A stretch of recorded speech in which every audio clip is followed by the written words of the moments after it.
అందరికీ స్వాగతం.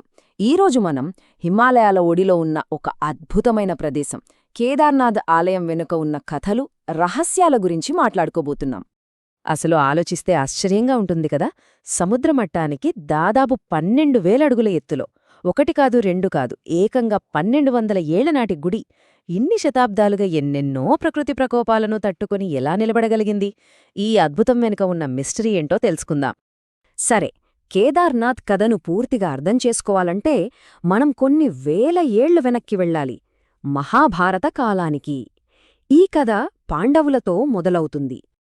కురుక్షేత్ర మహాసంగ్రామంలో గెలిచారు, కాని ఆ గెలుపు వాళ్లకు సంతోషాన్నివ్వలేదు. తమ వాళ్లనే చంపుకున్నామన్న పాపభారంతో కుంగిపోయారు. ఆ పాప పరిహారం కోసం వాళ్లు శివుడిని వెతుక్కుంటూ హిమాలయాలకు బయల్దేరారు. అయితే శివుడు వాళ్లకి అంత సులువుగా కనిపించాలనుకోలేదు. వాళ్లని పరీక్షించాలనుకున్నాడు. అందుకే ఒక ఎద్దు రూపం ధరించి అక్కడున్న పశువుల మందలో కలిసిపోయాడు. కాని భీముడు అంత సులభంగా వదిలే రకం కాదు కదా. ఇక్కడే అసలు కథ మొదలవుతుంది. భీముడు ఆ ఎద్దును పట్టుకోబోగా అది భూమిలోకి మాయమైపోయింది. కాని దాని శరీర భాగాలు 5 వేర్వేరు చోట్ల మళ్లీ ప్రత్యక్షమయ్యాయి. ఆ 5 పవిత్ర స్థలాలనే మనం ఇప్పుడు పంచకేదారాలు అని పిలుచుకుంటున్నాం. ఈ 5 చోట్ల శివుడికి ఆలయాలు వెలిశాయి. కేదార్నాథులో మూపురం, తుంగనాథులో చేతులు, రుద్రనాథులో ముఖం, మధ్యమహేశ్వర్లో నాభి, కల్పేశ్వర్లో జుట్టు, ఇలా అన్మాట. అందుకే ప్రతీ క్షేత్రానికి ఒక ప్రత్యేకత ఉంది.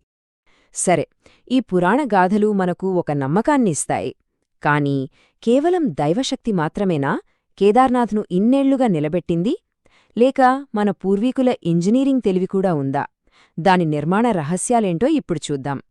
నిజంగా ఆ నిర్మాణం చూస్తే ఎవరైనా ఆశ్చర్యపోవాల్సిందే. ఆ రోజుల్లో సిమెంట్ లాంటివి ఏమీ వాడలేదు. మరి ఎలా కట్టారు? ఇంటర్లాకింగ్ టెక్నిక్, అంటే ఒక రాయిని ఇంకో రాయితో కలిపి బంధించడం. అంత కఠినమైన వాతావరణంలో ఇంత పటిష్టమైన నిర్మాణం కట్టడమనేది ఒక అద్భుతం. ఎంతటి గొప్ప నిర్మాణానికి అసలైన ఆధునిక కాలంలో అతిపెద్ద పరీక్ష ఎదురైంది జూన్ 2013లో.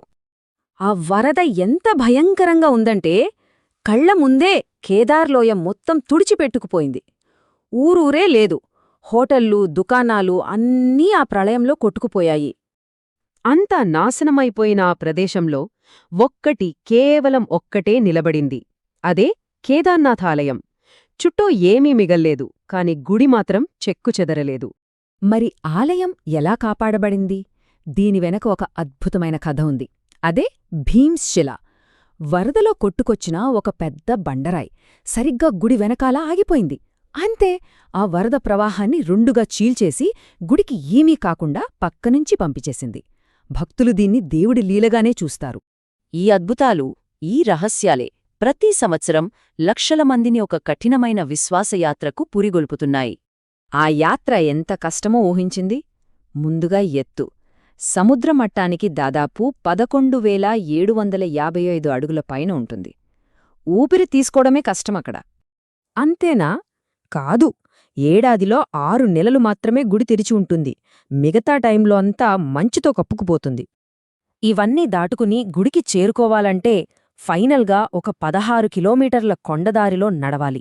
ఇది మామూలు విషయం కాదు. నిజంగా భక్తికి పెద్ద పరీక్ష. సో ఇవన్నీ చూశాక మనకేం అర్థమవుతుంది? పురాణం, నిర్మాణం, ఈ యాత్ర, ఈ మూడింటినీ కలిపి చూస్తేనే కేదార్నాథ్ గొప్పతనం పూర్తిగా తెలుస్తుంది. చూడండి, హిందూ మతంలో కేదార్నాథ్కి చాలా ప్రత్యేకమైన స్థానముంది. ఇది 12 జ్యోతిర్లింగాలలో ఒకటి. అంటే శివుడి దివ్యమైన వెలుగుకి గుర్తు. ఇంకా పంచకేదార్యాత్ర ఇక్కడ్నుంచే మొదలవుతోంది. అన్నింటికన్నా ముఖ్యంగా ఇక్కడికి వస్తే మోక్షం లభిస్తుందని గట్టి నమ్మకం. మరి కేదార్నాథ్ అంటే ఏంటి? మన పూర్వీకుల ఇంజనీరింగ్ అద్భుతమా? దేవుడు స్వయంగా కాపాడిన ప్రదేశమా? లేకపోతే తరతరాలుగా కొనసాగుతున్న మానవ విశ్వాసానికి నిలువుదద్దమా?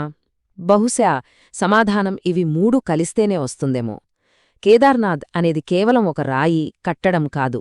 అది ఇంజనీరింగ్, దైవత్వం, అచంచలమైన భక్తి, ఈ 3 కలిసిన ఒక శక్తి. చూసినందుకు ధన్యవాదాలు. ఈ విశ్లేషణ మీకు నచ్చినట్లయితే ఒక లైక్ కొట్టి మీ మిత్రులతో పంచుకోండి. మా తాజా అప్లోడ్లను ఎప్పటికీ మిస్ కాకుండా ఉండటానికి సబ్స్క్రైబ్ బటన్ను నొక్కి ఆ నోటిఫికేషన్ బెల్ను ఆన్ చేయడం మర్చిపోవద్దు. తదుపరి విశ్లేషణలో మళ్ళీ కలుద్దాం.